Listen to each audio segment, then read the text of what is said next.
ஒரு ராஜா இருந்தார். நாடு பூராவும் நிறைய மரங்களை நட்டு வளர்க்கணுங்கிறது அவரோட ஆசை.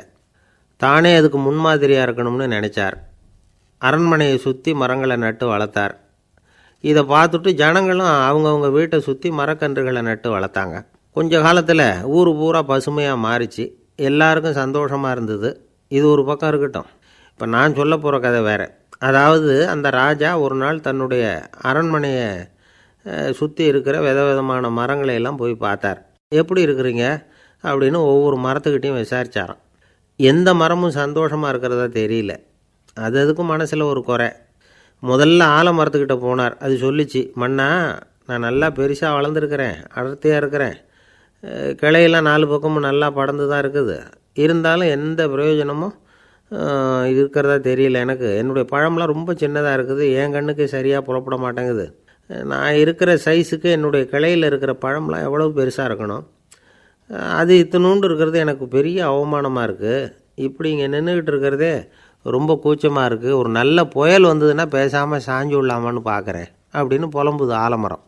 சரி இருக்கட்டும்னு நினச்சிக்கிட்டு ராஜா அடுத்தபடியாக ஒரு அத்தி மரத்துக்கிட்ட போனார். அதுவும் புலம்ப ஆரம்பிச்சுட்டுது. நான் கூட பெரிய மரம் தான், இல்லை இலையெல்லாம் அழகாக தான் இருக்குது, பழம் அழகாக இருக்குது, இருந்தாலும் உள்ள விஷயம் இல்லையே, அத்தி பழத்தை புட்டு பார்த்தா அத்தனையும் சொத்தை அப்படின்னு பழமொழியே உண்டாயிட்டுதே, இப்படி ஒரு கெட்ட பேரோடு நான் இருக்கணுமா அப்படின்னு புலம்புது அது. சரி இது இருக்கட்டும் அப்படின்னு சொல்லி அடுத்தபடியாக வேப்ப மரத்துக்கிட்ட போனார். அது தன்னுடைய வேதனையை வெளியிட்டது. எனக்கு எவ்வளவோ மருத்துவ குணங்கள்லாம் இருக்கிறதா சொல்லிக்கிறாங்க, இருந்தாலும் என்ன பிரயோஜனம், என்னுடைய பழத்தை மனிதர்கள் யாரும் விரும்பி சாப்பிட்றது இல்லையே அப்படின்னுது. ராஜா அடுத்தாப்பில் இருந்த ஒரு பனை மரத்துக்கிட்ட போனார். நான் நல்லா உயரமாக தான் வளர்ந்துருக்கிறேன், மற்ற மரங்கள்லாம் என்னை அண்ணாந்து தான் பார்க்கணும், இருந்தாலும் என்கிட்ட நிழலுக்காக யாரும் ஒதுங்கிறது இல்லையே அப்படின்னுது. என்ன இது எல்லா மரமும் இப்படி திருப்தி இல்லாமல் இருந்துக்கிட்டு இருக்குதே அப்படின்னு நினச்சிக்கிட்டே ராஜா அடுத்தபடியாக அங்கே இருந்த ஒரு பைன் மரத்துக்கிட்ட போனார். அழகாக உயரமாக பசுமையாக தான் இருந்தது, ஆனால் பழமோ பூவோ கிடையாது. அதை நினச்சி அது வருத்தப்பட்டுக்கிட்டு இருக்குது. ஓக் மரம் அது ஒன்று நின்றுட்டு இருந்தது. அது என்ன சொல்லிச்சுன்னா, இலை உதிர் காலத்தில் என் மேலே இருக்கிற எல்லா இலைகளும் உதிர்ந்து போடுது, முடி கொட்டின மனிதர்கள் மாதிரி மொட்டையாக நான் நிற்க வேண்டியிருக்குது, என்ன வாழ்க்கை இது அப்படின்னு சொல்லி அழுத்துக்கிட்டது. சரி புளிய மரம் என்ன சொல்லுது பார்ப்போம்னு அதுக்கிட்ட போனால், என்னுடைய நிழலில் யாருமே தங்க மாட்டாங்க, உடம்புக்கு சூடுன்னு ஒதுங்கி போயிடுவாங்க, அடிமரத்தை பார்த்திங்கன்னா பட்டையெல்லாம் உறிஞ்சி பார்க்குறதுக்கே கேவலமாக இருப்பேன் அப்படின்னுது அது.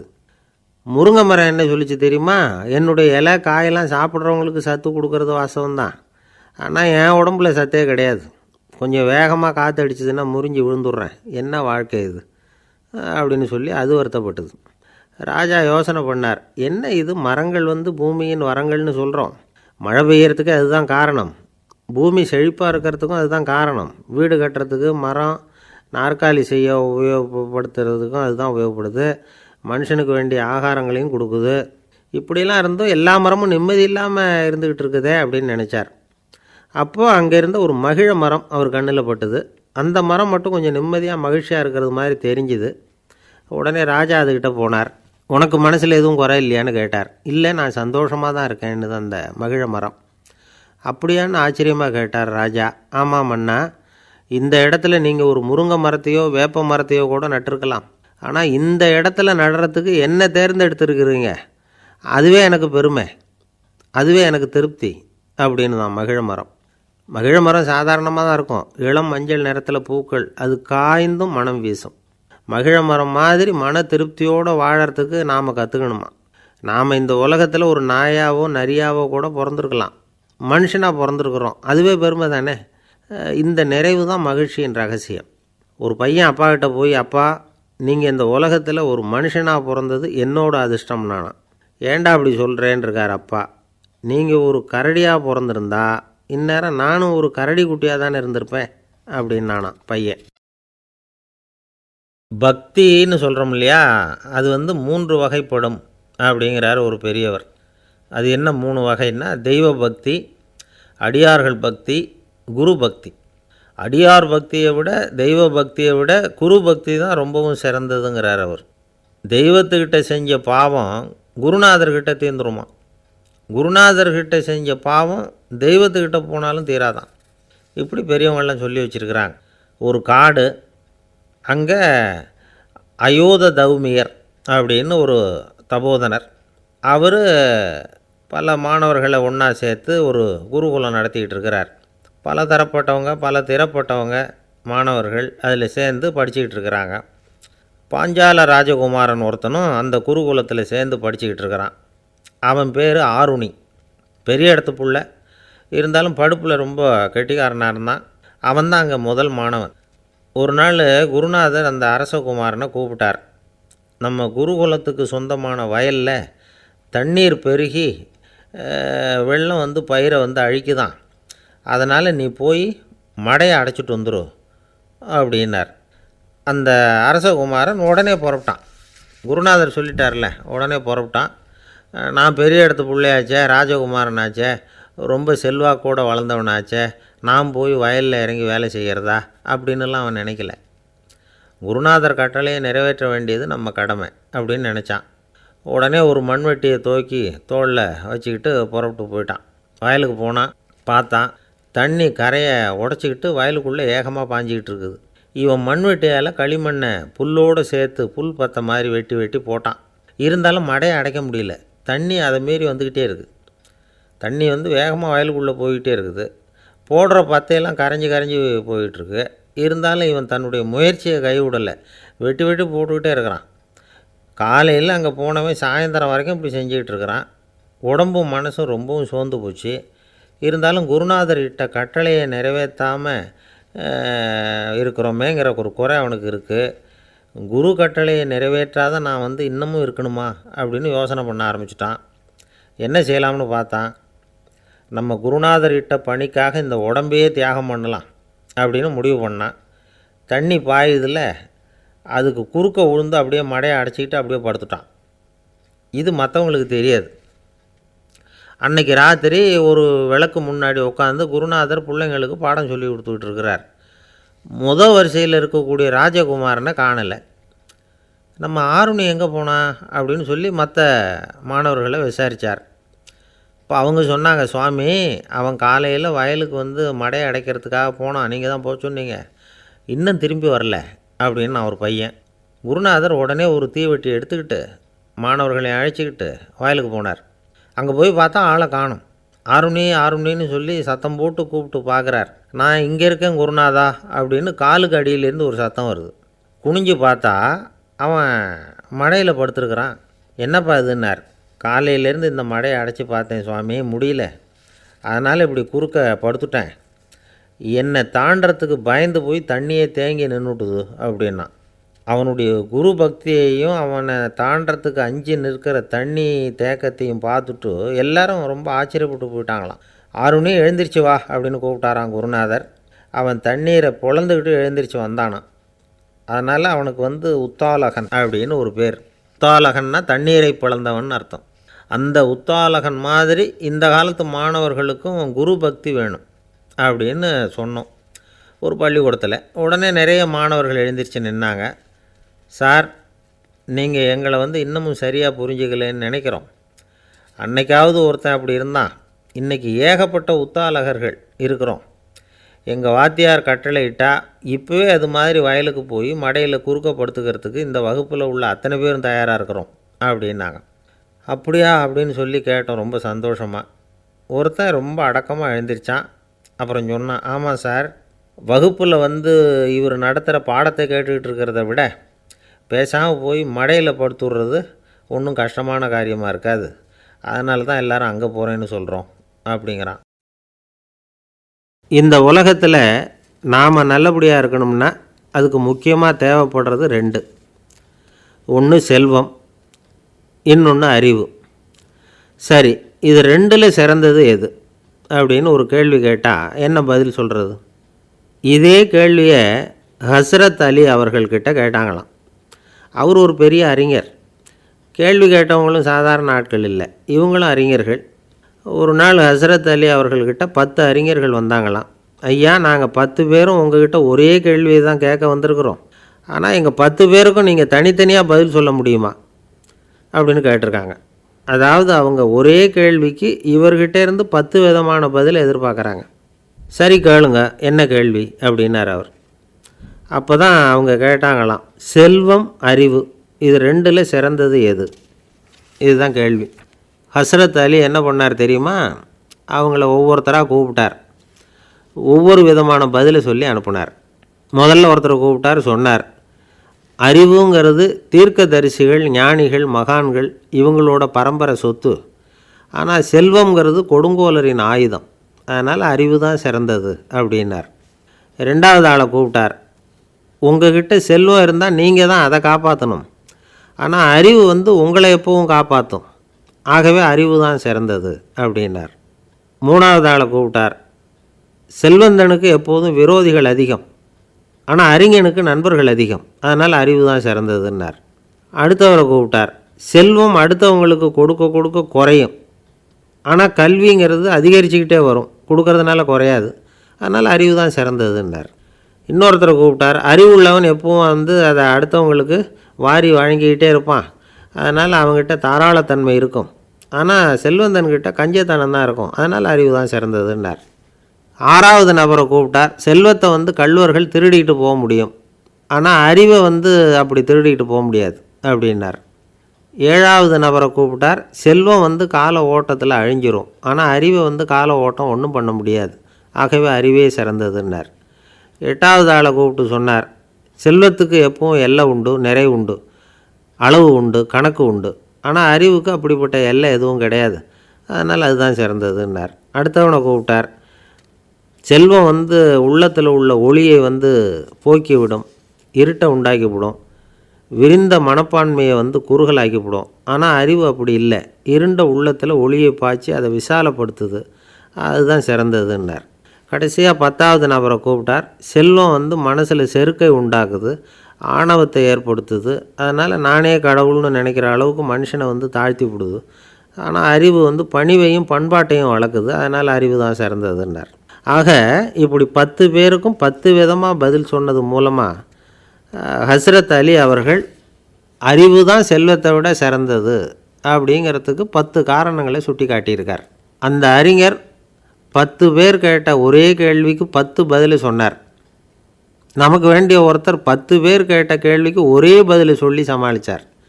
கேள்வி என்ன தெரியுமா? என்கிட்ட வாங்கின கடனை எப்போயா திருப்பி கொடுக்க போகிற? இதுதான் அந்த 10 பேரும் கேட்ட ஒரே கேள்வி. இந்த மாதம் 26ஆம் தேதி தந்துடுறேன் அப்படிங்கிற ஒரே பதில் சொல்லி அவ்வளவு பேரையும் இவர் அனுப்பி வச்சுட்டாராம். எல்லாரும் போனதுக்கப்புறம் இவரை தனியாக கூப்பிட்டு கேட்டிருக்கிறாங்க. அது என்ன சார் கணக்கு, 26ஆம் தேதி அன்னைக்கு என்ன அதிசயம் நடக்க போகுது அப்படின்னு கேட்டிருக்காங்க. அதிசயம் அன்னைக்கு இல்லை, அதுக்கு நாளே நடக்க போகுதுன்னாராம். விவரமாக சொல்லுங்கன்னு இருக்காங்க. வேறு ஒன்றும் இல்லைங்க, 26ஆம் தேதி தானே எல்லாரையும் வர சொல்லியிருக்கிறேன், அதுக்கு நாளே நான் புறப்பட்டு தலைமறைவாயிட போகிறேன் அப்படின்னாராம் ரொம்ப பெருமையாக. ஒரு ஊரில் ஒரு ராஜா இருந்தார். அந்த ராஜாவுக்கு ஒரு மந்திரி. ராஜா ரொம்ப நியாயமானவர், நேர்மையானவர், கண்டிப்பானவர். தப்பு செய்கிறது யாராக இருந்தாலும் தண்டனை கொடுப்பார். வேண்டியவங்களுக்கு ஒரு நியாயம், வேண்டாதவங்களுக்கு ஒரு நியாயங்கிறதெல்லாம் அவர்கிட்ட கிடையாது. ஒரு சமயம் அரசவையில் அந்த அமைச்சரே விதிமுறைகளுக்கு புறம்பாக ஏதோ நடந்துக்கிட்டு இருக்கார். மன்னருக்கு கோபம் வந்துட்டுது. உடனே அந்த அமைச்சரை கிட்டத்தில் கூப்பிட்டு அவர் கன்னத்தில் ஓங்கி ஒரு அறை கொடுத்துட்டாராம். உடனே அந்த அமைச்சர் என்ன பண்ணார் தெரியுமா? நேராக போனார். அங்கே நின்றுக்கிட்டு இருந்த இன்னொருத்தர் கன்னத்தில் ஓங்கி அரைஞ்சார். அறை வாங்கினவர் திகைச்சு போயிட்டார். இவர் ஏன் நம்மளை அரைகிறார் அப்படின்னு யோசனை பண்ணார். மன்னரும் திகைச்சு போயிட்டார். நாம் இவர் அரைஞ்சா அதுக்காக இவர் போய் இன்னொருத்தர் அரையணுமா அப்படின்னு யோசனை பண்ணார். இவருக்கு என்ன பைத்தியமானு கூட நினைக்க ஆரம்பிச்சிட்டார். ஆனால் என்ன ஆச்சுன்னா, அப்புறம் அமைச்சர் அவர் கவனிச்சிக்கிட்டு இருந்தாரா, அவர் இன்னொருத்தர் அரைஞ்சார் இல்லையா, அந்த அறை வாங்கின ஆசாமியை பார்த்து கத்திக்கிட்டு இருந்தார். யார்? அமைச்சர். ஏன்பா என்கிட்ட அறையை வாங்கிக்கிட்டு இப்படி விவரம் இல்லாமல் நின்றுக்கிட்டு இருக்கிறிய, நான் உனக்கு கொடுத்ததை நீ வேறு யாருக்கிட்டையாவது கொடுத்துரு அப்படின்னார். உடனே அந்த ஆள் பார்த்தான். தனக்கு அடுத்தபடியாக நின்றுக்கிட்டு இருந்தவனை ஓங்கி ஒரு அறை அரைஞ்சான். அவன் கன்னத்தை தடவிட்டே யோசனை பண்ணான். இது ஏதோ புரிஞ்சுக்கிட்ட மாதிரி அடுத்தாப்பில் நின்றுக்கிட்டு இருந்தவனை அரைஞ்சான். இப்படி இந்த அறை மாறி மாறி போய்கிட்டே இருக்குது. ஊர் பூரா பிரயாணம் பண்ண ஆரம்பிச்சுட்டுது. அன்றைக்கி ராத்திரி அந்த ராஜா படுக்கிறதுக்காக போனார். அந்த நேரம் பார்த்து அவர் கன்னத்தில் பலார்னு ஒரு அறை விழுந்தது. நம்மளே அரையிறது யார் அப்படின்னு அதிர்ச்சியோட மன்னர் திரும்பி பார்க்குறாரு. அரைஞ்சது அவரோட மனைவி. என்னாச்சு உனக்குன்னு கத்துனார் ராஜா. உங்களுக்கு தெரியாதா, ஊர் பூரா ஒருத்தர் மாற்றி ஒருத்தர் மூலமாக இந்த அறை பிரயாணம் பண்ணிட்டு வருது அப்படின்னாங்க அந்த அம்மா. அப்படின்னா ஆரம்பித்த இடத்துக்கே வந்துட்டுதா அப்படின்னாராம் மன்னர். என்ன சொல்கிறீங்கன்னு கேட்டிருக்காங்க. இவர் விவரத்தை சொன்னாராம். அப்படின்னா நீங்கள் ஆரம்பித்து வச்ச இந்த விளையாட்டை நான் முடிச்சு வச்சுட்டேன் அப்படின்னாங்களாம் அந்த அம்மா. மறுநாள் காலை மறுபடியும் அரசவை கூடிச்சு. அந்த அமைச்சர் மன்னரை பார்த்து கேட்டார், என்ன மகாராஜா, என்கிட்ட கொடுத்ததை திருப்பி வாங்கிட்டீங்களா அப்படின்னாராம். இப்படி நடக்கும்னு நான் எதிர்பார்க்கவே இல்லைன்னார் மன்னர். ஆனால் நான் எதிர்பார்த்தேன். அது எங்கே போயிட போகுது, ஊர் பூரா சுற்றி கடைசியில் உங்ககிட்ட தான் வந்து சேரும் அப்படிங்கிறது எனக்கு தெரியும் அப்படின்னார் அமைச்சர். இந்த கதை வேடிக்கையாக இருந்தால் கூட இதில் உள்ள கருத்து முக்கியமானது. இந்த உலகத்தில் பல கருத்துக்கள் இப்படி தான் மாறி மாறி சுற்றி வந்துக்கிட்டே இருக்குது. நம்மால் ஒருத்தன் தன்னுடைய நண்பன் ஒருத்தனை கடத்தெருவில் பார்த்தான். உடனே ஓடி போய் பலார்னு ஒரு அறை கொடுத்தானான். அவன் கண்ணத்தை தடவிட்டு ஏன்டா என்ன அரைஞ்சேன்னு கேட்டிருக்கான். நீ ஏன்டா என்னை முட்டாள்னு என் மனைவிட்ட போய் சொன்னேன் அப்படின்ட்டுருக்கான் அவன். உன்னை ஒரு முட்டாள்னு சொன்னதுக்காகவா நீ என்ன அரைஞ்ச அப்படின்னு கேட்டிருக்கான் இவன். டேய், நான் அதுக்காக அறையலப்பா, அது ஒரு பெரிய ரகசியம். நான் முட்டாளுங்கிறது அந்த ரகசியத்தை நீ ஏன் எங்கள் வீட்டில் போய் சொன்னேன், அதுக்காக தான் அரைஞ்சேன் அப்படின்னு நான் அவன். துருக்மேனியாவில் அஷ்காபாத் அப்படின்னு ஒரு நகரத்தில் ஒரு புவியியல் விஞ்ஞானி இருந்தார். அவர் ஒரு நாய்க்குட்டி வளர்த்தார். ஒரு நாள் முன்னிரவு நேரம் ஒரு மேஜைக்கு முன்னாடி உட்காந்து அந்த விஞ்ஞானி ஏதோ கணக்கு போட்டுக்கிட்டு இருக்கிறார். அவருக்கு ஒரு சின்ன பெண் குழந்தை, அது தொட்டிலில் தூங்கிட்டு இருக்குது. அந்த நாய்க்குட்டியும் ஒரு மூலையில் படுத்து அது பாட்டுக்கு தூங்கிட்டு இருந்தது. ஒரே அமைதி. அந்த நேரத்தில் திடீர்னு அந்த நாய்க்குட்டி துள்ளி எழுந்திரிச்சிது. நேராக குழந்தைகிட்ட ஓடிச்சு. அந்த குழந்தைய அது போட்டிருந்த ட்ரெஸ்ஸோடு சேர்த்து கவ்வி தூக்குச்சு. தூக்கிக்கிட்டு வாசல் பக்கம் ஓடிச்சு. நாய்க்குட்டி குழந்தைய கவ்வி தூக்க முடியுமாங்கிற சந்தேகம் உங்களுக்கு இல்லையா? நீங்கள் நம்ம ஊர் நாய்க்குட்டியவே பார்த்து பழக்கப்பட்டிருக்கீங்க, அதனால் நம்புறதுக்கு சிரமமாக இருக்கும். அந்த ஊர்லெலாம் அது ரொம்ப ஸ்ட்ராங்காக இருக்கும், ஒரு ஏதோ கண்ணுக்குட்டி மாதிரி இருக்கும். விஞ்ஞானி அதை பார்த்துட்டார். உடனே அந்த நாய்க்கு வெறி பிடிச்சிட்டுதுன்னு முடிவு பண்ணிவிட்டு தன்னோட கை துப்பாக்கி எடுத்துக்கிட்டு ஓடி வந்தார். அவர் வெளியில் நாய்க்குட்டி எங்கே அப்படின்னு பார்த்து தேடுறார். அந்த நேரத்தில் அந்த வீடு இடிஞ்சு விழுது. காரணம் பூமி அதிர்ச்சி. இப்படி பூமி அதிர்ச்சி உண்டாக போகுதுங்கிறது அந்த நாய்க்குட்டிக்கு முன்னாடியே தெரிஞ்சு போச்சு. அதுதான் குழந்தைய தூக்கிட்டு வெளியில் ஓடி வந்திருக்குது. அது மூலமாக அந்த குடும்பத்தையே காப்பாற்றிருக்குது அந்த நாய்க்குட்டி. இந்த சம்பவம் நடக்கிறதுக்கு 3 நாளைக்கு முன்னாடியே சில பிராணிகளுக்கு இப்படி நடக்க போகுதுங்கிறது தெரிஞ்சிருக்குதான். ஆமாம், அந்த நகரத்தில் 3 நாளைக்கு முன்னாடியே பாம்பு, பல்லி இதெல்லாம் அது தங்கியிருந்த வலையை விட்டு வெளியில் ஓடி வந்துட்டுது. அதே மாதிரி அங்கே இருந்த புறாவெல்லாம் பறந்து போயிடுச்சான். இதே மாதிரி யுகோஸ்லோவியாவில் கூட ஒரு நகரம், அங்கே ஒரு நாள் ராத்திரி ஒரு மிருக காட்சி சாலையில் திடீர்னு ஒரு பெரிய கலவரம், கூச்சல், குழப்பம். அங்கே இருந்த கழுதை, புலி, யானை, பறவை எல்லாம் கண்ணாபின்னான்னு கத்த ஆரம்பிச்சுட்டுது. நீர் யானை அதுக்குன்னு போடப்பட்டிருந்த தடுப்பையே தாண்டி குதித்து வெளியில் வந்துட்டு தான். மறுநாள் தான் எல்லாருக்கும் விஷயம் புரிஞ்சுது. அடுத்த நாள் காலையில் அங்கே பூமி அதிர்ச்சி உண்டாயிட்டுது. இப்போ பாருங்கள், அதாவது மனுஷனை போய் தீர்க்க தரிசி அது இதுன்னு சொல்லிகிட்டு இருக்கிறோம். இவனை விட அது பரவாயில்லைன்னு தோணுது. அதாவது மிருகங்கள் ஒன்று நடக்க போகுதுங்கிறத முன்னாடியே புரிஞ்சுக்குதே. சரி, இதெல்லாம் எப்படி அது முன்கூட்டி புரிஞ்சுக்குது? அதுதான் படைப்பு ரகசியம். அதை கண்டுபிடிக்கிறதுக்கு தான் மனுஷன் ஆராய்ச்சி பண்ணிகிட்டு இருக்கிறான். விஞ்ஞானிகளோட ஆராய்ச்சியெல்லாம் ஒரு பக்கம் இருக்கட்டும், வீட்டுக்குள்ளேயே சில ஆராய்ச்சி பண்ணி பாருங்களேன். இப்போ சில யோசனை சொல்லி அதை சோதனை பண்ணி பாருங்க அப்படின்னு ஒருத்தர் சொன்னாராம். அதாவது இப்போ மழை வருமா வராதா அப்படின்னு தெரிஞ்சுக்கணுமா, உடனே ஒரு பூனைக்குட்டி பின்னாடியே மெதுவாக போய் அது என்ன செய்யுதுன்னு கவனித்து பார்க்கணும். பூனைக்குட்டி தன்னோட பாதத்தினால சுகத்தில் அப்படி கீறிக்கிட்டு இருக்கும். அப்படி கீறினா கண்டிப்பாக மழை வரும். சில சமயம் பூனைக்குட்டி அப்படியே மல்லாந்து படுத்துக்கிட்டு பாதத்தை உயர தூக்கும், அப்படியும் இப்படியும் புரளும். இப்படி செஞ்சதுன்னா அன்னைக்கும் மழை இருக்காது. அதனால் முன்னாடி இருந்தது மழை வர்றதுக்கு அறிகுறி, இது மழை இல்லைங்கிறதுக்கு அறிகுறி. பறவைகள், பிராணிகள் இதுகளோட நடவடிக்கைகளை பார்த்துட்டு அதையெல்லாம் அடிப்படையாக வச்சு தான் காலநிலையை கண்டுபிடிக்கிற கருவிகளை கண்டுபிடிச்சிருக்கிறாங்க. வாத்து இருக்குல்ல, சில சமயம் தன்னோட அழகை தன்னோட இறகுகளில் அப்படியே புதைச்சிக்கும். அப்படி செஞ்சால் குளிர்காலம் வரப்போகுதுன்னு அர்த்தம். பருவநிலை குளிராக மாறப்போகுதுங்கிறதுக்கு இதுதான் அறிகுறி. சிட்டுக்குருவி இருக்குதுல்ல, அதெல்லாம் புழுதியில் விழுந்து புரளும், சிறகுகளை படபடன்னு அடிச்சுக்கும். அப்படி செஞ்சால் மழை வரப்போகுதுன்னு அர்த்தம். ஒன்று மட்டும் நாம் நல்லா தெரிஞ்சுக்கணும், இயற்கையின் சீற்றம்னு சொல்கிறோம் இல்லையா, இயற்கை ஏன் நம்ம மேலே கோவப்படுது? இயற்கையை நாம் அனுசரித்து போகிறதில்ல, அதனால் கோவப்படுது. காடுகளை அழிக்கப்படாது, விலங்குகளை கொல்லக்கூடாது, இயற்கை ஏற்படுத்தி வச்சுருக்கிற சமநிலையை கெடுக்கக்கூடாது. அதை புரிஞ்சுக்கிட்டு வாழ்ந்தோம்னா பூமியும் நடுங்காது, நாமளும் நடுங்க வேண்டிய அவசியம் இருக்காது. ஒருத்தர் இருந்தார், சாராய கடைக்கு போனாராம், நிறைய சாப்பிட்டார். அப்புறம் சொன்னார், இது ரொம்ப அற்புதமான சரக்கு போல் இருக்குது, உள்ளே போன உடனே இந்த பூமியே நடுங்கிறது மாதிரி இருக்குது எனக்கு அப்படின்னாராம். இதுக்கு கடைக்காரர் சொல்லியிருக்கார், நீங்கள் சாப்பிட்டது வெறும் பச்சை தண்ணி தாங்க, இப்போ ஏற்பட்டிருக்கிறது நிஜம் பூமி அதிர்ச்சி அப்படின்னாராம். ஒரு இலக்கிய கூட்டம் ஏற்பாடு பண்ணியிருக்கிறோம். நீங்கள் அவசியம் வந்து அதில் பேசணும் அப்படின்னு கேட்டுக்கிட்டார் ஒருத்தர். வேணாங்க, 4 பேருக்கு முன்னாடி வந்து நிற்கிறதுனா எனக்கு ரொம்ப கூச்சமாக இருக்கும் அப்படின்னாரு இவர். ஏன் சார் இன்னமும் குழந்த மாதிரி கூச்சப்படுறீங்களே அப்படின்னார் அவர். அவரை ஒரு மாதிரியாக சமாளித்து அனுப்பி வச்சுட்டு அதுக்கப்புறம் அதை பற்றி இவர் யோசித்து பார்த்துருக்கார். சில நிபுணர்கள் எழுதியிருக்கிறத படித்தும் பார்த்துருக்கிறார். மனோதத்துவ நிபுணர்கள் என்ன சொல்கிறாங்க தெரியுமா? 10லேருந்து 20% குழந்தைகள் பிறக்கிறப்பவே கூச்ச சுபாவம் கொண்டதாக தான் இருக்குதான். ஒரு தாத்தா தன்னோட பேர பிள்ளைய ஆசையாக கூப்பிடுறார் விளையாட்டு காட்ட, அதை அழுதுகிட்டு ஓடி போகுது. ஒரு அம்மா தன்னோட பிள்ளைய பள்ளிக்கூடத்தில் சேர்க்கறதுக்காக கூப்பிட்டுக்கிட்டு போகிறாங்க. அந்த பிள்ளை அம்மாவோட முந்தானையில் ஒளிஞ்சிக்கிட்டு வெளில வரமாட்டேங்குது. இவங்களெல்லாம் எப்படி சமாளிக்கிறது? குழந்தைகளோட கூச்ச சுபாவத்தை போக்குறது எப்படி? இதுக்கு நிபுணர்கள் சில யோசனைகளை சொல்லியிருக்கிறாங்க. மற்றவங்களுக்கு முன்னாடி என் பையனுக்கு கூச்சம் ரொம்ப அதிகம் சார், மற்றவங்க பார்த்தா ரொம்ப வெக்கப்படுறான், இப்படி சொல்கிற அப்பாக்கள் உண்டு. என் பையன் புது மனுஷால பார்த்தா அட்டையாக ஒட்டிக்குவான் சார் அப்படின்னு சொல்கிற அப்பாக்களும் உண்டு. இப்படிலாம் குழந்தைகளுக்கு வந்து முத்திரை குத்துறது ரொம்ப தப்பான். புதுசாக யாராவது வீட்டுக்கு வந்தால் குழந்தை தானாக தன்னோட கூச்சத்தையும் பயத்தையும் போக்கிக்கிட்டு சகஜமாக மாறி வர்றதுக்கு வாய்ப்பு கொடுக்கணுமா. ஒரு கூட்டத்துக்கோ அல்லது சொந்தக்காரங்க கல்யாணத்துக்கோ குழந்தைய அழைச்சிட்டு போகிறீங்க, அங்கே போய் கட்டாயப்படுத்தி குழந்தைய மற்றவங்க கிட்ட பேச சொல்லக்கூடாது. சில சமயம் குழந்தை தானாக தன்னுடைய கூச்ச சுபாவத்தை விட்டு பேசுகிறதுக்கு முன் வந்தால் அதை பாராட்டணும். குழந்தை கலகலப்பு இல்லாமல் மௌனமாக இருந்ததுன்னா அதையும் கண்டுக்கக்கூடாது.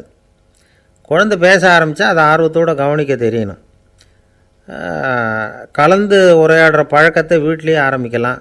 கேட்டதுக்கு பதில் சொல் அப்படின்னு நீங்கள் அதிகாரம் பண்ணிகிட்டு இருக்கக்கூடாது.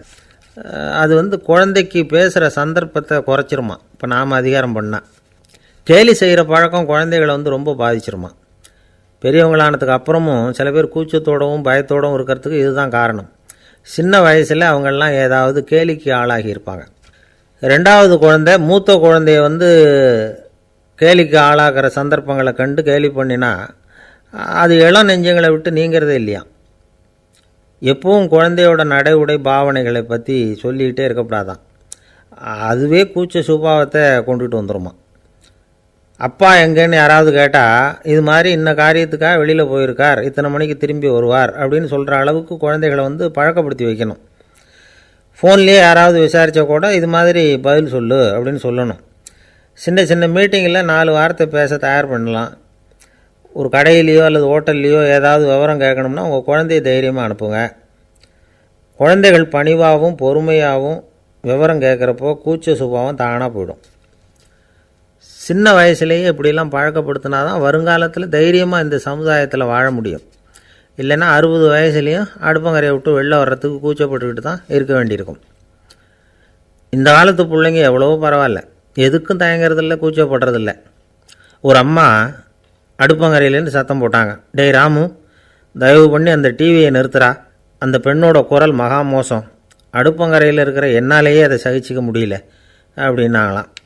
உடனே பையன் கொஞ்சம் கூட தயங்காமல் பதில் சொல்கிறான், அம்மா இந்த குரல் டிவியிலேருந்து வரல, எழுத்த விட்டு மாமி தான் இங்கே வந்திருக்கிறாங்க, அவங்க தான் இப்போ என்னோட பேசிக்கிட்டு இருக்கிறாங்க அப்படின்னு நானும். ஒரு ஊரில் ஒரு ராஜா இருந்தார். அவர் ஒரு பூனை வளர்த்தார். ரொம்ப செல்லமாக அவர் அந்த பூனையை வளர்த்தார்.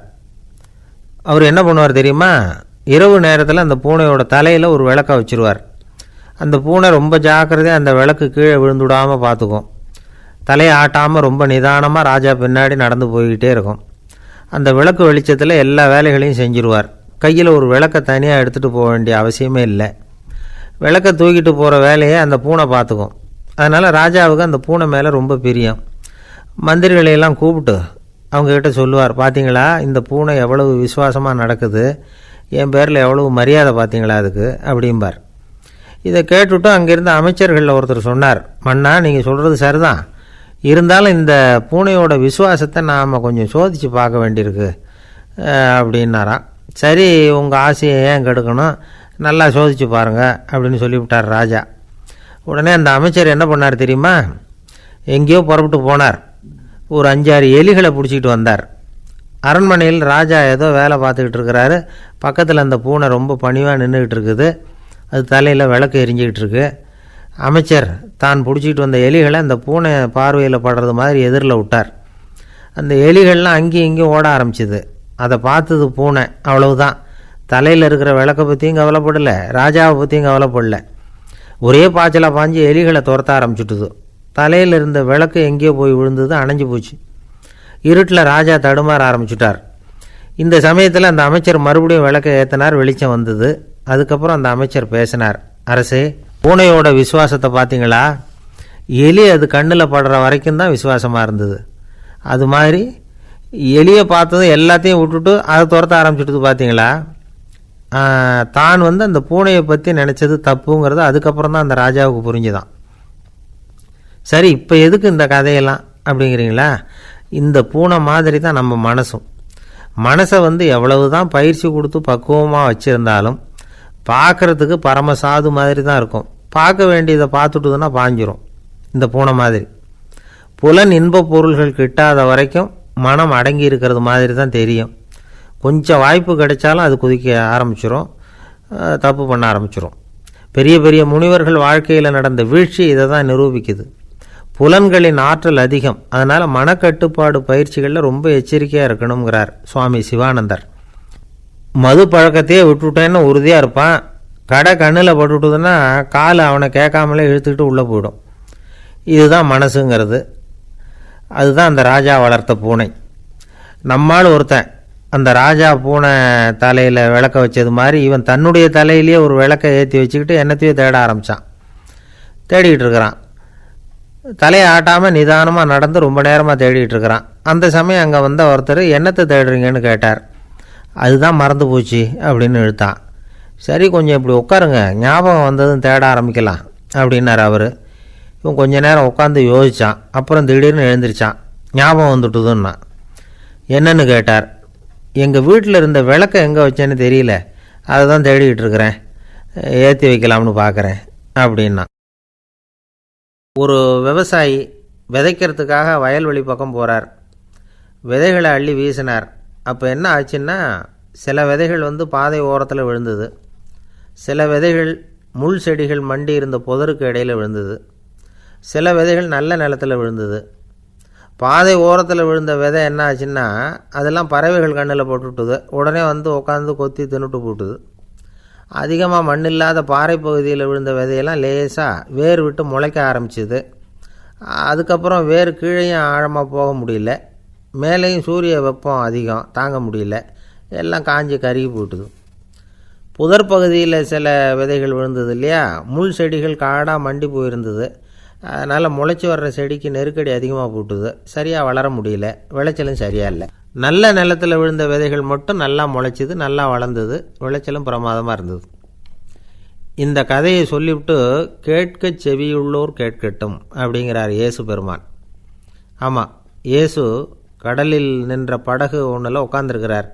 கடற்கரையில் ஏராளமான மக்கள் உட்காந்துருக்கிறாங்க. அந்த சமயத்தில் தான் இயேசு ஓமைகள் மூலமாக மக்களுக்கு பல உண்மைகளை சொல்லிகிட்டு இருக்கிறார். மக்கள் அந்த கதையை கேட்டுட்டு ஒன்றும் புரியாமல் முழிக்கிறாங்க. அதை கவனித்த இயேசு அந்த ஓமையை விளக்க ஆரம்பித்தார். இதில் அந்த விதைக்கிறவர் தான் இறைவன். அவருடைய வார்த்தைகளை விதைக்கிறார்.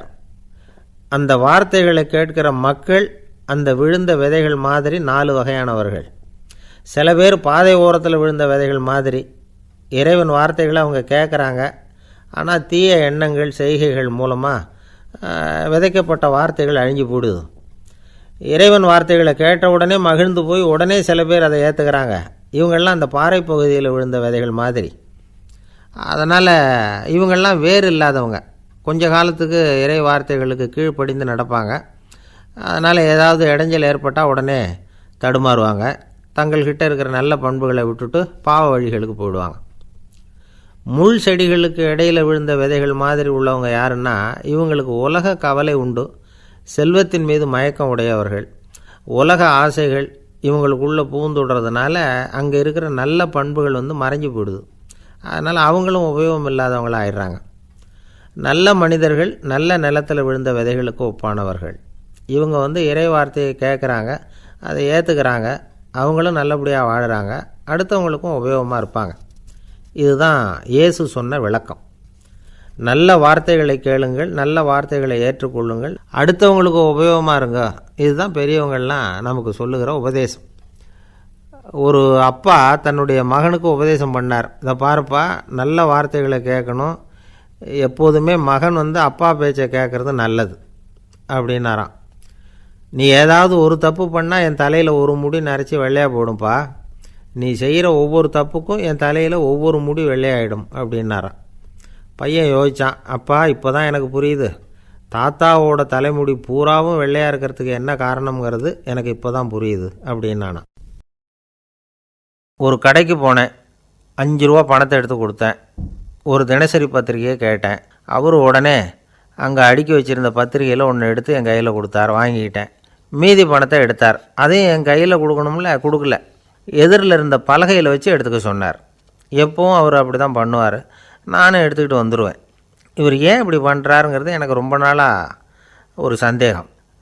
ஒரு நாள் அவர்கிட்டயே இதை கேட்டுவிட்டேன், ஏங்க நீங்கள் உங்கள் கடைக்கு பொருள்கள் வாங்குறவங்களுக்கு நீங்கள் பாக்கி சில்லறையை கொடுக்குறப்போ பலகையில் வச்சு விட்றீங்க, கையில் கொடுக்க மாட்டேங்கிறீங்களே, ஏன் அப்படின்னு கேட்டேன். காசை கையில் கொடுத்தா நம்மக்கிட்ட இருக்கிற லட்சுமி போயிடுவா சார் அப்படின்னார். அதாவது பணம் செலவாயிடும் அப்படின்னு அர்த்தமா. இன்னொரு நண்பர், அவர் ஒரு நாள் வழக்கத்துக்கு மாறாக ரொம்ப சோகமாக உட்காந்துருக்கிறார். ஏங்க என்னாச்சு, ஏன் இப்படி கப்பலே கவிழ்ந்தது மாதிரி உட்காந்துருக்குறீங்க அப்படின்னு கேட்டேன். கப்பலே கவிழ்ந்திருந்தா கூட நான் இப்படி கவலைப்பட மாட்டேன் சார், வேறு ஒன்று நடந்து போச்சுன்னார். என்னன்னு கேட்டேன். என் உச்சந்தலையில் பல்லி ஒன்று விழுந்துட்டுதுன்னார். அதுக்காகவா இப்படி அப்படின்னு ஆச்சரியப்பட்டேன். ஆமாங்க, பல்லி உச்சந்தலையில் விழுந்தால் பலன் என்னன்னு பஞ்சாங்கத்தில் பார்த்தேன், மரணம்னு போட்டிருக்கு அப்படின்னு சொல்லிவிட்டு அவர் தொடர்ந்து கவலைப்பட ஆரம்பிச்சிட்டார். இப்படியும் ஒருத்தர், என் கூட வேலை பார்க்குற ஒருத்தர் எப்படி தெரியுமா, தினமும் வலது காலை வச்சு தான் ஆஃபீஸுக்கு உள்ளே நுழைவார். என்றைக்காவது தவறுதலாக இடது காலை வச்சு உள்ளே வந்துட்டார்னா அன்னைக்கு பூரா மனசு சங்கடப்படுவார், எந்த வேலையும் சரியாக ஓடாது. கேரம் போர்டு ஆடுற ஒருத்தர் எப்போ ஆட உட்காந்தாலும் ஸ்ட்ரைக்கரை கை தவறி கீழே விழுற மாதிரி பண்ணி அதுக்கப்புறம் அதை எடுத்துக்கிட்டு ஆட உட்காருவார். ஏன்னா எப்போது ஒரு தடவை நிஜமாகவே அது கை தவறி கீழே விழுந்திருக்குது, அன்னைக்கு பிரமாதமாக ஜெயிச்சுட்டார். உடனே ஒரு முடிவுக்கு வந்துட்டார், கை தவறுனா லாபம் அப்படின்னு. அதுக்கப்புறம் அதையே பழக்கமாக்கிக்கிட்டார். பூனை குறுக்க போனால் சகுனம் சரியில்லைன்னு நினைக்கிறவங்க உண்டு. ஆனால் ஒருத்தர் எப்படி தெரியுமா, அவர் வெளியில் கிளம்புற சமயம் பக்கத்து வீட்டு ரேடியோவில் மியாவ் மியாவ் பூனை குட்டின்னு பாட்டு சத்தம் கேட்டால் கூட போதும், சகனம் சரியில்லைன்னு பிரயாணத்தை கேன்சல் பண்ணிவிடுவார். இப்போ இவ்வளவும் எதுக்கு சொல்கிறோம்னா, அளவுக்கு மீறின சகுன நம்பிக்கைகள் இருக்குது பாருங்கள், இதோட பயமும் சேர்ந்துக்கிட்டதுன்னு வச்சுக்கோங்க, இது ஒருத்தருடைய மனநிலையை பாதிச்சிடும். இது உளவியல் நிபுணர்கள் சொல்கிற கருத்து. வாழ்க்கையே தடுமாற வச்சிரும். பாதுகாப்பு இல்லாத உணர்வு, ஒரு விதமான டிப்ரெஷன் மனநிலை, இதெல்லாம் தான் இதுக்கு காரணமாக அமையலாம். சில பேர் காய்கறி நறுக்க கத்தியை கையில் எடுத்தால் கூட நேரம் சரியாக இருக்கா அப்படின்னு பார்த்துட்டு தான் வேலையை ஆரம்பிக்கிறது வழக்கம். அறிவு தான் மனசுக்கு வாத்தியாராக இருக்கணும், அப்போ தான் வாழ்க்கை நிம்மதியாக இருக்கும். அறிவு மனசு சொல்கிறபடியெல்லாம் கேட்க ஆரம்பிச்சுட்டுதுன்னா இடைஞ்சல் தான். ஒருத்தருக்கு 7ஆம் நம்பர் தான் ராசியான நம்பரான், 7ஆம் தேதி தான் எந்த காரியத்தையும் ஆரம்பிப்பாராம். 7 எழுத்து வர்றது மாதிரி பேரை மாற்றி வச்சுக்கிட்டார். 7 மணிக்கு தான் தினமும் எழுந்திருப்பார். 7ஆம் நம்பர் வீட்டில் தான் குடியிருக்கார். கல்யாணம் கூட 7ஆம் தேதி தான் பண்ணிக்கிட்டார். அவர் ஒரு நாள் குதிரை பந்தயத்துக்கு போனாராம். குதிரையோட பேரையெல்லாம் பார்த்தார். ஒரு குதிரையோட பேர் 7 எழுத்தில் அமைஞ்சிருந்தது. 7 தானே இவருக்கு அதிர்ஷ்ட நம்பர், அதனால் உடனே அது பேரில் பணத்தை கட்டினார். பந்தயம் நடந்தது. என்ன சார் ஆச்சுன்னு கேட்டாங்க. நான் பணம் கட்டின அந்த என்னோடய குதிரை 7ஆவதாக சேர்ந்தது சார் அப்படின்னாராம் சோகமாக. ஜவஹர்லால் நேரு பிரதமராக இருந்த சமயம் அவர் ஒரு தடவை சென்னைக்கு வந்திருக்கிறார். இங்கே சில முக்கிய நிகழ்ச்சிகளில் கலந்துக்கிறதுக்காக வந்திருந்தார். ஆளுநர் மாளிகையில் ஒரு நாள் ராத்திரி தங்கி மறுநாள் புதுடெல்லி புறப்படுறதாக ஏற்பாடு. நிகழ்ச்சியிலெல்லாம் முடிச்சுக்கிட்டு ஆளுநர் மாளிகையில் தங்கியிருக்கிறார். அன்றைக்கு இரவு படிக்கிறதுக்கு ஒரு முக்கியமான புத்தகம் அவருக்கு தேவைப்பட்டது. அந்த சமயத்தில் உலக அளவில் ஒரு முக்கியமான பொருளாதாரம் சம்பந்தமான ஒரு புத்தகம் வெளியாகி இருக்கிற விஷயம் அவருக்கு தெரியும். அந்த புத்தகம் மெட்ராஸுக்கு வந்திருக்குமா, அது இங்கே கிடைக்குமா அப்படின்னு விசாரிச்சிருக்கிறார் நேருஜி. அவர் இப்படி கேட்ட உடனே அங்கே இருந்தவங்கள்லாம் ரொம்ப பரபரப்பாக செயல்பட ஆரம்பிச்சிட்டாங்க. முக்கியமான இடங்கள்ல எல்லாம் விசாரிச்சிருக்கிறாங்க அந்த புத்தகம் உங்கள்கிட்ட இருக்கான்னு. சென்னையில் உள்ள கன்னிமாரா நூல் நிலையத்துக்கு எப்படியும் அந்த புத்தகம் வந்திருக்கணும் அப்படின்னு ஒரு நம்பிக்கை. அங்கே விசாரித்தாங்க. அந்த புத்தகம் 2 நாளைக்கு முன்னாடி தான் அங்கே வந்திருக்குது அப்படிங்கிற விஷயம் தெரிஞ்சுது. உடனே எல்லோரும் அங்கே ஓடினாங்க. அவங்களுக்கு இன்னொரு சந்தேகம், புத்தகம் வந்திருக்கு சரி, அது இந்த சமயத்தில் வேறு யாரும் படிக்கிறதுக்கு எடுத்துகிட்டு போயிருக்கக்கூடாதே அப்படிங்கிற சந்தேகம் இருந்தாலும் மனசுக்குள்ளே ஒரு தைரியம். இப்படி ஒரு புத்தகம் வெளிவந்திருக்கிற விஷயமே நேருஜி சொல்லி தான் நமக்கே தெரியும். அதுவும் இல்லாமல் உலக பொருளாதாரம் சம்பந்தமான ஏதோ ஒரு புத்தகம் அது. அதை போய் இந்த நேரத்தில் அவ்வளவு ஆர்வமாக யார் எடுத்துகிட்டு போயிட போகிறாங்க அப்படிங்கிற தைரியம். இந்த தைரியத்தோடு அந்த நூல் நிலையத்துக்கு ஓடினாங்க. புத்தகத்தை தேடினா அது கிடைக்கல, யாரோ எடுத்துகிட்டு போயிருக்கிறாங்க.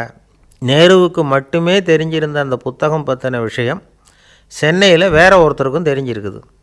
உடனே எல்லோரும் பரபரப்பாக அந்த அதுக்குன்னு இருக்கிற ரிஜிஸ்டர் இருக்குல்ல, பதிவேடு, அதை புரட்டி பார்க்குறாங்க யார் எடுத்துகிட்டு போகிறாங்கன்னு தெரிஞ்சுக்கிறதுக்காக. எடுத்துகிட்டு போனவங்க அதில் கையெழுத்து போட்டிருப்பாங்கல்ல, அதை பார்த்து யாருன்னு தெரிஞ்சுக்கலாம் அப்படிங்கிறதுக்காக தான் அதை புரட்டுறாங்க. அதோ அந்த புத்தகத்தோட பேர் பக்கத்தில் அதை எடுத்துக்கிட்டு போனவங்க கையெழுத்து உத்து பார்க்குறாங்க எல்லாரும். அதில் போட்டிருக்குது பேர் CN அண்ணாதுரை அப்படின்னு எழுதியிருந்தது. அவர் தான் பேரறிஞர் அண்ணா. நேரு படிக்க விரும்பின ஒரு புத்தகத்தை அதே நேரம் படிக்க விரும்பின இன்னொரு தலைவர் இவர். படிக்கிறதுல அவருக்கு இருந்த ஆர்வத்தை நாம் தெரிஞ்சுக்கணும்னா அதுக்கு எவ்வளவோ சம்பவங்கள் இருக்குது. கடைசி காலத்தில் அவர் அடையாறு மருத்துவமனையில் படுத்திருக்கிறார். அவருக்கு ஒரு முக்கியமான அறுவை சிகிச்சை செய்ய வேண்டியிருக்குது அவசரமாக. அமெரிக்காவிலேருந்து டாக்டர் மில்லர் வந்திருக்கிறார். அவர்கிட்ட கேட்குறார், டாக்டர் நாளைக்கே அறுவை சிகிச்சை செய்ய போகிறீங்களா அப்படின்னு. ஆமாங்கிறார் டாக்டர் மில்லர். நாளைக்கு மறுநாள் செஞ்சுக்கிறேனே அப்படின்னாரான் அண்ணா. ஏன் ஏதாவது நாள் பார்க்குறீங்களான்னு கேட்டிருக்கார். இல்லை, ஒரு புத்தகத்தை படிச்சுக்கிட்டு இருக்கிறேன், அதை நாளைக்குள்ளே முடிச்சிருவேன், அதுக்கப்புறம் நான் இறந்தாலும் கவலை இல்லை அப்படின்னாரான் இவர். அவர் தான் அறிஞர் அண்ணா. சங்ககால நூல்கள்லேருந்து சமீபத்தில் வந்த நூல்கள் வரைக்கும் எல்லாம் அவர் படிச்சிருக்கிறார். ஒரு திருமண விழாவில் அவர் பேசும்பொழுது சொன்ன விஷயம் இது. சங்க காலத்தில் காதலியை மணக்க விரும்புகிறவனுக்கு அவனுடைய தந்தை வீர சோதனைகள்லாம் வைப்பார். போய் புலிப்பல் கொண்டுக்கிட்டு வா, அப்போ தான் என் பொண்ணை கொடுப்பேன் அப்படின்னு சொல்லுவார். காதலன் உடனே காட்டுக்கு போவான், ஒரு புலியை கொன்று அதனுடைய பல்லை கொண்டுக்கிட்டு வருவான். அதை வீர பதக்கத்தில் பதிச்சு அவனுக்கு மாமனார் சூட்டுவார் கல்யாண சமயத்தில். இப்போலாம் காதலன் கிட்ட அப்படி சொல்ல முடியாது. இப்போலாம் காதலன்கிட்ட காட்டுக்கு போய் புலிப்பல் கொண்டுக்கிட்டு வான்னு யாராவது சொன்னால் புலி தான் மாப்பிள்ளையாக வந்து சேரும் அப்படின்னார். வாழ்க்கையில் சில சந்தர்ப்பங்களில் நாம் சில அவமானங்களை சந்தித்தே தீர வேண்டியிருக்கு. என்ன பண்ணுறது, காலம் அப்படி. அவமானப்படுறவங்க உடனே அடங்கி போய்டுறது தான் உலக வழக்கம். அவமானப்பட்டால் உடனே சீறி எழறவங்களும் உண்டு. ஆனால் அதையே ஒரு சவாலாக எடுத்துக்கிட்டு முன்னுக்கு வர்றவங்களும் சில பேர் இருக்கிறாங்க. அவங்க ரொம்ப அபூர்வம். இன்றைக்கி மனோதத்துவ நிபுணர்கள்லாம் என்ன சொல்கிறாங்க தெரியுமா? அவமானப்பட்டுட்டா உடனே அடங்கி போயிடக்கூடாதான், அதையே ஒரு சவாலாக எடுத்துக்கிட்டு மனசில் ஒரு வைராக்கியத்தோடு முயற்சி பண்ணினா வாழ்க்கையில் எல்லாரும் முன்னேறலாமா. அவமானங்கிறத நாம் வைராக்கியமாக மாற்றிக்கணும், அதுதான் வெற்றிக்கு வழி. ராமர் இந்த பூமியில் பிறந்ததே ஒரு வைராக்கியத்தினால தான் சார் அப்படின்னார் ஒருத்தர். எப்படிங்க அது அப்படின்னு கேட்டேன். அவர் சொன்னார், தசரதருக்கு ராமர் குழந்தையாக பிறக்கணும், அப்போ தான் இங்கே இருக்கிற கஷ்டங்கள்லாம் நீங்கும் அப்படின்னு சர்வ லோகமும் எதிர்பார்த்துக்கிட்டு இருக்குது. ஆனால் அவர் எப்போ பிறப்பார் அப்படின்னு யாருக்கும் தெரியல. அந்த காரியம் சீக்கிரம் நடக்கணுமே, அதுக்கு என்ன பண்ணுறது? நாரதர் வந்தார் ஒரு நாள் தசரதரை தேடி. தசரதா, உனக்கு ஒரு செய்தி தெரியுமான்னு ஆரம்பித்தார். அவர் எப்பவும் இப்படித்தானே ஆரம்பிக்கிறது வழக்கம். என்ன விஷயம்னு கேட்டார் தசரதர். தசரதா, நீ அடிக்கடி உன்னோட தேரில் ஏறிக்கிட்டு தேவலோகத்துக்கு போகிற, அங்கே போகிற வர்ற எல்லாம் பண்ணிகிட்ருக்க, எல்லாம் சரி. தேவலோகத்துலேயும் உன்னை நல்லபடியாக தான் வரவேற்கிறாங்க. தேவேந்திரன் உன்னை பிரியமாக அழைச்சிட்டு போய் தன்னுடைய அரியாசனத்திலேயே தனக்கு பக்கத்திலேயே உட்கார வைக்கிறான். நீயும் சந்தோஷமாக உட்காந்து பேசிவிட்டு வந்துடுற. ஆனால் நீ இங்கே வந்ததுக்கு அப்புறம் அங்கே என்ன நடக்குது தெரியுமா உனக்கு அப்படின்னாரான் நாரதர். என்ன நடக்குது எனக்கு ஒன்றும் தெரியலையே அப்படின்னாரான் தசரதர். நாரதர்கிட்ட கிட்டத்தில் கேட்டிருக்கார், கொஞ்சம் சொல்லுங்கள் என்னது அப்படின்னு. அவர் நெருங்கி வந்தாராம் நாரதரும். மெதுவாக அவர் காதோட காதாக சொன்னாராம். அதாவது நம்ம பாஷையில் சொல்லப்போனால் பற்ற வைக்கிறார். நீ அங்கே தேவேந்திரங்கிட்ட உட்காந்து பேசிவிட்டு வந்த பிறகு நீ அங்கே உட்காந்துருந்த அரியாசனத்தை தண்ணி ஊற்றி கழுவி சுத்தப்படுத்துகிறாங்க. நீ என்ன அந்த அளவுக்கு சுத்தம் இல்லாத ஆளா, தினம் குளிக்காமையாக இருக்கிற அப்படின்னாராம். தசரதருக்கு இது ரொம்ப அவமானமாக போயிட்டுது. அப்படியே செய்கிறாங்க அப்படின்னாராம். ஆமாம், நீ வேணும்னா நான் சொல்கிறது உண்மையா இல்லையா அப்படின்னு சோதனை பண்ணி பார்த்துக்கோ அப்படின்னாரான் நாரதர். உடனே தசரதர் இதுக்காகவே புறப்பட்டு தேவலோகம் போனார். அங்கே வழக்கம் போலவே இவரை கூப்பிட்டு உட்கார வச்சு பேசிக்கிட்டு இருந்தான் தேவேந்திரன். கொஞ்ச நேரம் பேசிக்கிட்டு இருந்துட்டு சரி நான் கிளம்புறேன்னு புறப்பட்டார். சரி அவனும் வாசல் வரைக்கும் வந்து வழி அனுப்பி வச்சுட்டு உள்ளே போயிட்டான். தசரதர் வெளியில் கொஞ்சம் நேரம் மறைஞ்சி இருந்துட்டு மெதுவாக உள்ளே எட்டி பார்த்தார் என்ன நடக்குதுன்னு. நாரதர் சொன்னது உண்மைதான். தசரதர் உட்காந்துருந்த ஆசனத்தை அங்கே 2 தேவர்கள் கழுவி சுத்தப்படுத்திக்கிட்டு இருக்கிறாங்க. தசரதரால் இதை தாங்கிக்க முடியல. அவருக்கு ரொம்ப அவமானமாக போச்சு. நேராக கிடுகிடுன்னு தேவேந்திரங்கிட்டே போனார். நான் உட்காந்துருந்த இருக்கையே சுத்தம் பண்ணுறியே, நான் என்ன அந்த அளவுக்கு பாவியா அப்படின்னு கேட்டார். ரொம்ப கோபமாக கேட்டார். தசரதரே, மனுஷனுக்கு 3 கடன்கள் உண்டு. தேவ கடன், ரிஷி கடன், பித்ரு கடன். இதை தீர்க்காதவன் பாவியாகிறான். இதில் மகனை பெறுவதால் தான் பித்ரு கடன் தீரும். உனக்கு மகன் கிடையாது, அதனால் நீ பாவியாகிற. பாவி உட்காந்துருந்த இடம்ங்கிறதுனால அதை சுத்தம் செய்ய வேண்டியது எங்கள் கடமை அப்படின்னு நானும் தேவேந்திரன்.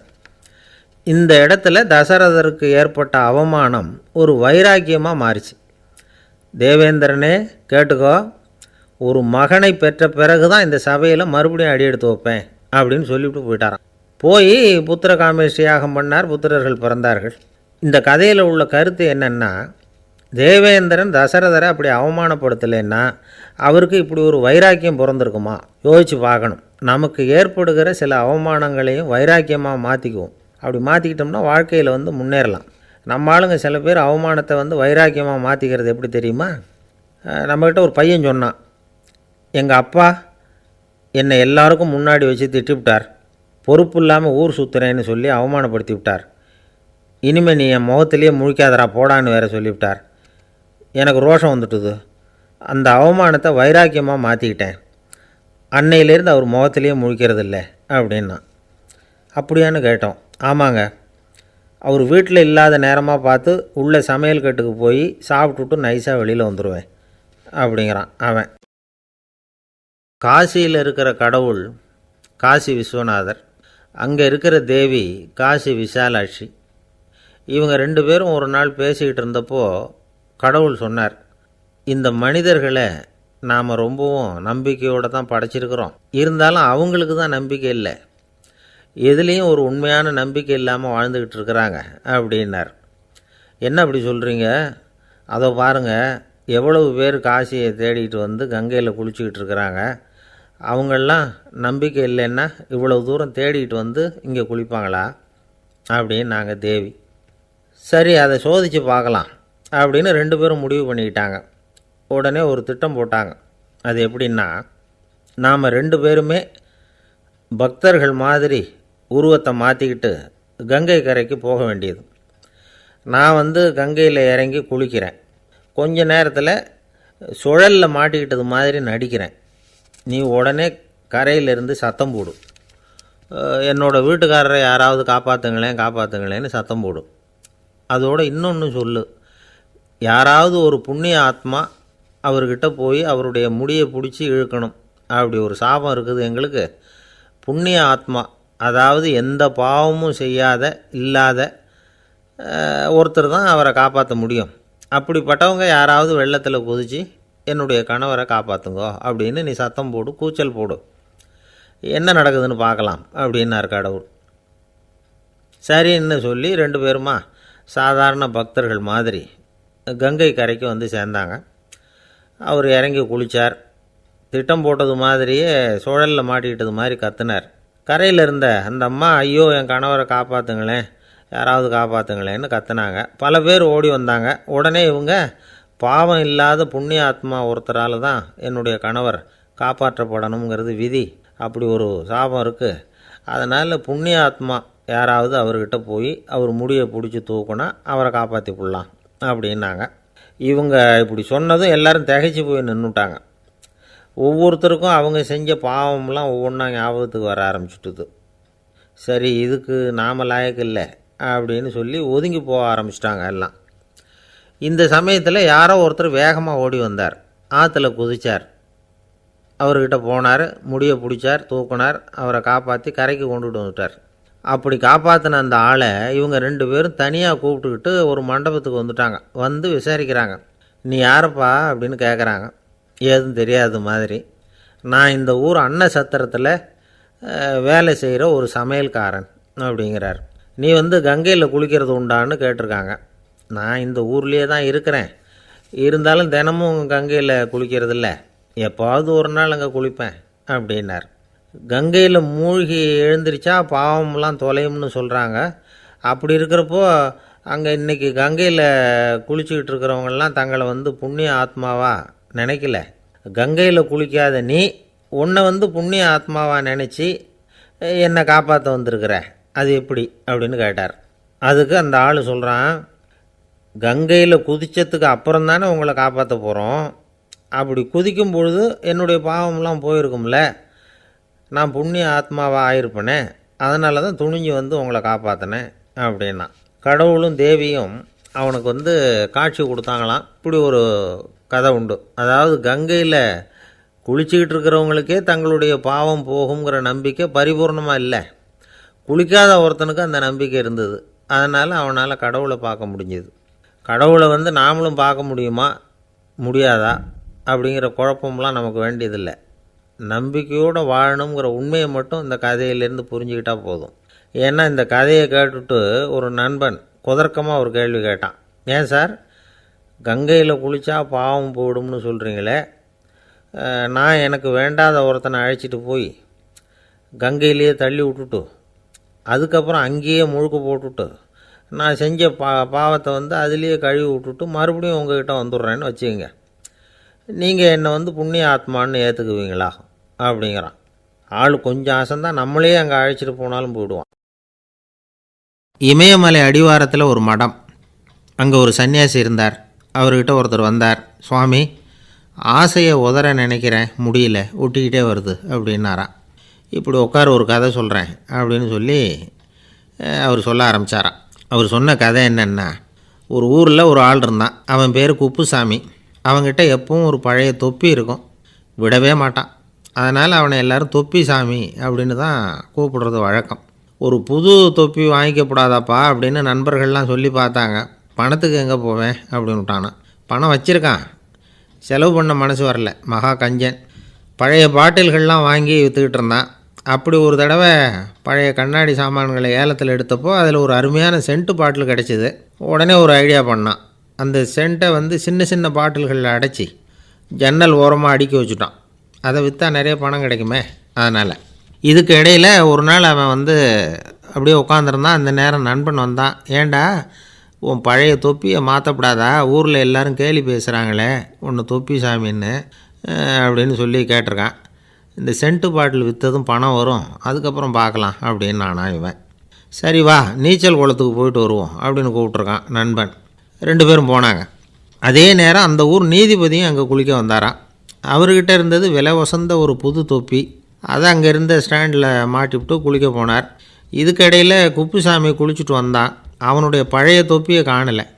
அந்த புது தொப்பியை பார்த்தா இது நண்பனுடைய வேலை தான் அப்படிங்கிறதாக புரிஞ்சுக்கிட்டு அதை எடுத்து மாட்டிகிட்டு வந்துட்டான். நீதிபதி குளிச்சுட்டு வந்து பார்க்குறாரு, தொப்பியை காணும். போலீஸில் புகார் கொடுத்தார். அவங்க வந்து தேடினாங்க. ஒரு மூலையில் பழைய தொப்பி கிடச்சிது. அடடா, இது நம்ம குப்புசாமியோட தொப்பி இல்லையா அப்படின்னு நானா ஒருத்தன். உடனே அவன் வீட்டுக்கு தேடிட்டு போயிருக்காங்க. அங்கே போய் பார்த்தா புது தொப்பி அங்கே இருக்குது.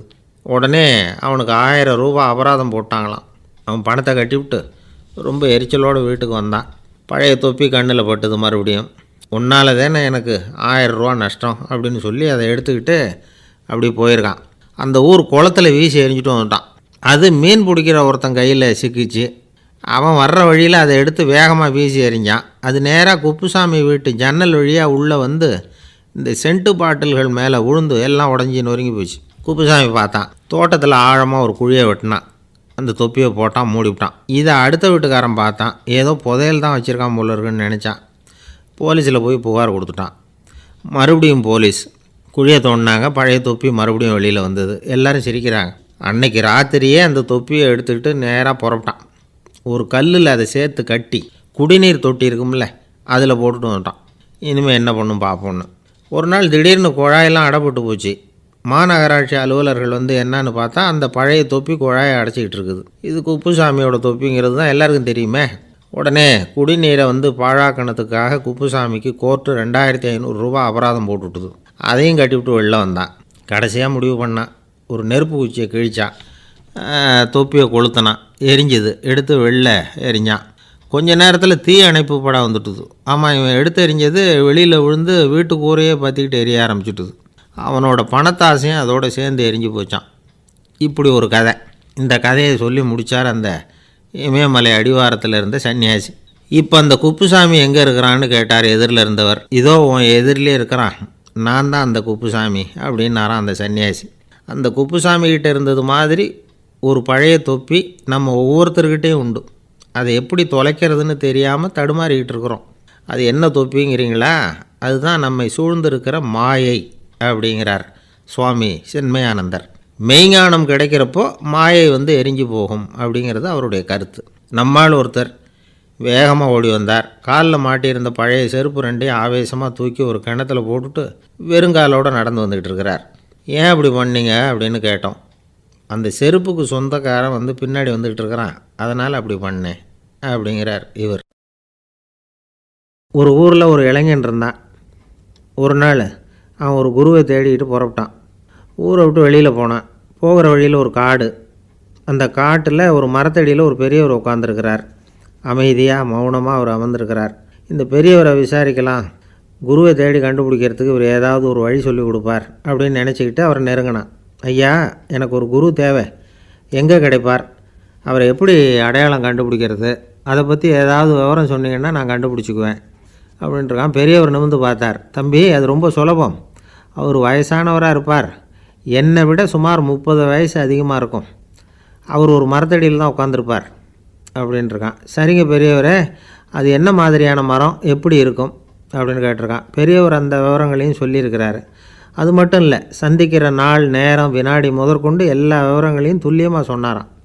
இவ்வளவு விவரங்களை இவரால் எப்படி சொல்ல முடியுது அப்படின்னு இவனுக்கு ஆச்சரியம். இருந்தாலும் அந்த பெரியவர் கடைசியாக ஒரு விவரம் சொன்னார். அது என்ன தெரியுமா? எப்படியும் நீ அவரை சந்திக்கிறதுக்கு ஒரு 30 வருஷம் ஆகும் அப்படின்னு சொல்லிவிட்டாராம். ரொம்ப நன்றிங்க பெரியவரே அப்படின்னு சொல்லிவிட்டு அந்த இளைஞன் புறப்பட்டுருக்கான். இப்போ அவனுக்கு குரு பற்றின விவரம் எல்லாம் கிடச்சிட்டுது, சந்திக்கிற நேரமும் தெரிஞ்சுட்டுது. ஆனால் 30 வருஷம் அவரை தேடி அலைய வேண்டியிருக்குமே. அவன் தேட ஆரம்பித்தான். காடு மலை எல்லாம் சுற்றி அலைஞ்சான். பல வருஷங்கள் தேடினான், அழுத்து போயிட்டான். கடைசியில் அவனுக்கும் வயசாகிட்டுது. கடைசியில் தன்னுடைய சொந்த ஊருக்கே திரும்பி போய்கிட்டு இருந்தான். அங்கே ஒரு மரத்தடியில் அவன் தேடிக்கிட்டு இருந்த குருநாதர் கிடைச்சார். யார் அவருன்னா, 30 வருஷத்துக்கு முன்னாடி வழி சொல்லி கொடுத்தாரில்ல அதே பெரியவர். அவருக்கு இப்போ 30 வயசு அதிகமாக இருந்தது. அதே மரம். அன்னைக்கு பெரியவர் சொன்ன அடையாளம் இப்போ பொருத்தமாக இருந்தது. இப்போ அந்த பெரியவர் சொன்னார், சரியாக வந்து சேர்ந்துட்டேன், வா, உனக்காக தான் நான் இவ்வளவு காலமும் காத்துக்கிட்டு இருந்தேன் அப்படின்னாரான். என்ன சொல்கிறீங்கன்றிருக்கான். 30 வருஷத்துக்கு முன்னாடி என்கிட்ட வந்தியே, அப்போவே என் காலம் வந்து முடிஞ்சு போயிருந்தது. அப்போவே என்ன உனக்கு அடையாளம் தெரியல, அதனால் இவ்வளவு காலம் உனக்காக காத்துட்ருக்கும்படி ஆகிட்டுது அப்படின்னாரான். ஐயா, அப்போவே நீங்கள் சொல்லியிருக்கலாமே, இதுதான் 30 வருஷம் கழித்து நீ சந்திக்க போகிற இடம், நான் தான் உன்னுடைய குரு அப்படின்னு சொல்லியிருக்கலாமே அப்படின்ட்டுருக்கான். அந்த பெரியவர் சிரிச்சுக்கிட்டே இதுக்கு பதில் சொன்னாராம். நான் எவ்வளவோ விவரமாக தான் சொன்னேன், நீ சரியாக புரிஞ்சிக்கல. காரணம், அப்போது நீ போதுமான அளவுக்கு பக்குவம் பெற்றிருக்கவில்லை. அதனால் புரியும் சக்தி இல்லாமல் போயிட்டுதப்போ 30 ஆண்டு காலம் நீ அலைஞ்சி தெரிஞ்சிருக்கிற. அது காரணமாக இப்போ உனக்கு அந்த பக்குவம் வந்துட்டுது. அதனால தான் அடையாளம் காண முடிஞ்சுது, நானே உன்னுடைய குரு அப்படின்னாராம். இதிலேருந்து என்ன தெரியுதுன்னா, ஆன்மீகத்தில் மாணவனாக சேர்றதுக்கு கூட ஒரு பக்குவத்தன்மை தேவைப்படுது. ஒரு பெரிய ஞானி, அவர்கிட்ட சீடனாக இருக்க ஒருத்தன் வந்தான், எதிரில் நின்னான். ஞானி அவனை வெகு நேரம் உற்று பார்த்தார். அப்புறம் சொன்னார், சீடனாக இருக்கிறது ரொம்ப சிரமம்னார். நான் தயாராக இருக்கிறேன்னா. அது இன்னமும் சிரமமாச்சே, இங்கே வந்து குருவாக இருக்கிறது மட்டுமே சுலபம் அப்படின்னாராம். அப்படின்னா நான் குருவாகவே ஆகிடுறேன் அப்படின்னானா. இது போலவே இந்த காலத்தில் கதை ஒன்று உண்டு. ஒரு பள்ளிக்கூடத்தில் வகுப்பு ஆசிரியர் மாணவனை திட்டிக்கிட்டு இருந்தார். டேய், நீ 100க்கு 10 மார்க்கு தான் வாங்கிக்கிட்டு இருக்க. இவ்வளவு மோசமாக நீ படித்தா கடைசியில் மாடு மேய்க்கிறது கூட லாய்க்கு இல்லாதவனா ஆகிடுவேன். அதுக்கப்புறம் என்ன செய்ய போகிறேன் அப்படின்னாராம். பையன் தலையை சொரிஞ்சிக்கிட்டே சொன்னானா, சார் அப்படின்னா ஒன்று செய்கிறேன் அப்படின்னானா. இவர் கேட்டிருக்கார், என்ன செய்ய போகிறேன்னு. வேறு என்ன சார், உங்களை மாதிரி ஒரு ஆசிரியர் ஆகிடுறேன் அப்படின்னானா. எனக்கு இது மட்டும்தான் சார் தெரியும். இதை தவிர வேறு எதுவும் தெரியாது அப்படின்னு சொல்லிக்கிட்டே காலம் தள்ளுறவங்க ரொம்ப பேர். அவங்களெல்லாம் கஷ்டப்பட வேண்டியிருக்கும். ஒருத்தர் தன்னுடைய தொழிலில் ரொம்ப கெட்டிக்காரராக இருக்கலாம். அதுக்காக எப்பவும் அதே ஞாபகத்தில் இருந்துக்கிட்டு உலகியல் அறிவு இல்லாமல் இருந்துடக்கூடாது. அது ஆபத்து. இதுக்காக நம்ம தாத்தா பாட்டிலாம் ஒரு கதை சொல்லுவாங்களே, கேள்விப்பட்டிருக்கீங்களா?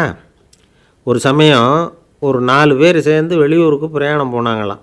அந்த 4 பேர் எப்படி தெரியுமா? ஒருத்தர் வேதாந்தி, இன்னொருத்தர் சங்கீத வித்வான், 3வது ஆள் வைத்தியர், 4வது ஆள் ஜோசியர். இவங்க 4 பேரும் நண்பர்கள். அதனால் சேர்ந்து புறப்பட்டாங்க. வழியில் ஒரு ஊரில் தங்கினாங்க. இருட்டி போச்சு. அதனால் இன்றைக்கி ராத்திரி இங்கேயே தங்கி இருந்துட்டு நாளைக்கு புறப்படலாம் அப்படின்னு தீர்மானம் பண்ணாங்க.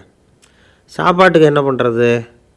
அங்கேயே கடத்தெருவுக்கு போய் சாமான்லாம் வாங்கியாந்து சமைச்சு சாப்பிட்லாம்னு முடிவு பண்ணாங்க. 4 பேர் இருக்கிறதுனால ஆளுக்கு ஒரு காரியமாக செய்யலாம் அப்படின்னு வேலையை பிரிச்சுக்கிட்டாங்க.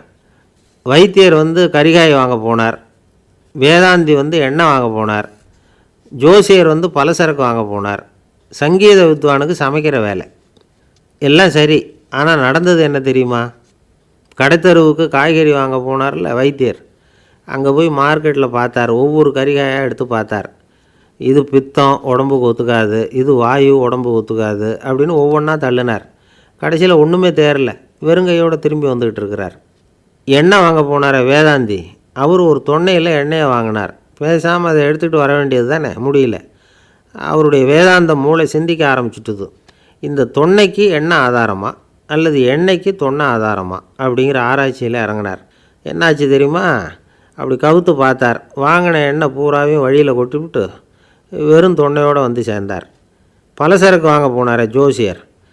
அவர் ஒரு வழியில் பார்த்தாரு. வழியில் வந்தவங்களெல்லாம் அங்கங்கே ஒரு மரத்தடியில் உட்கார வச்சு அவங்களுக்கெல்லாம் ஆர்வம் சொல்ல ஆரம்பிச்சிட்டார். அப்படி ஒவ்வொருத்தராக சொல்லி முடிச்சுட்டு கடத்தருக்கு போய் சேர்ந்தார். இவர் அங்கே போய் சேர்றதுக்குள்ளே ரொம்ப நேரம் ஆகிட்டுது. கடையெல்லாம் பூட்டிவிட்டு போயிட்டாங்க. என்ன செய்கிறது? அவரும் வெறுங்கையோடு திரும்பி சேர்ந்தார். சரி, இவங்க கதை தான் இப்படி ஆச்சு. அங்கே சமைக்கிறதுக்காக உட்காந்துருந்தார் சங்கீத வித்வான். அவர் கதை என்னாச்சு தெரியுமா? அங்கே அவர் அடுப்பை பற்ற வச்சு ஒலையை கொதிக்க வச்சார். அதாவது ஒரு பானையில் தண்ணியை ஊற்றி அடுப்பில் வச்சார். அது கொதிக்க ஆரம்பிச்சிது. தண்ணி கொதிக்கிற சத்தம் இருக்குதுல்ல, அது இவருக்கு தாளம் போடுறது மாதிரி இருந்தது. ஒரே குஷி, பாட ஆரம்பிச்சிட்டார். பாடிக்கிட்டே உற்சாகமாக கையில் இருந்த கரண்டியால் அந்த பானையில் தட்டினார், தாளம் போடுறதா நினச்சிக்கிட்டு. அவ்வளவுதான், பானை பட்டுன்னு உடஞ்சி போச்சு. தலையில் கையை வச்சுக்கிட்டு அவரும் உட்காந்துட்டார்.